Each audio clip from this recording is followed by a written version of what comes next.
Ля кыздар 7 майда жақында қапты ғой. Жігітімнің жоқтығына да үсті қуанам деп никак ойламаппынша, рахат жігітінің жоқтығында пайдасы бар екен ғой. Группадағы жігіті бар қыздар 7 майға жігіттерімізге не береміз деп уайымдап, банкрот болатын болдық ау деп ақшаңыз деп сабылып кеттіңдер ма? Нормаль нәрсе әперіңдер. 7 майға дейін есіктерден бәрі құлап, кәдімгі жоғалып кету керек болып тұр ғой 7 майға дейін. Жігіті бар қыздар бізге тиісе беретіндер ғой. Жігітің жоқ, өйтпейсің ба, жігітпен жүрмейсің ба, бүйтпейсің ба?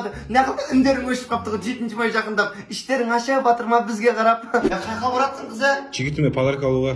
Жігітіңе подарка ал. Бар, жігітіңе подарка сай. Нормальный подарка бере. Келвин Клайннан түрсе беріп жүрме.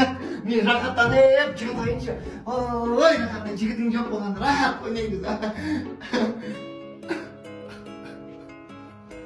Бәрібір жүрегің ауыра дегенде жігітің жоқ болған екен.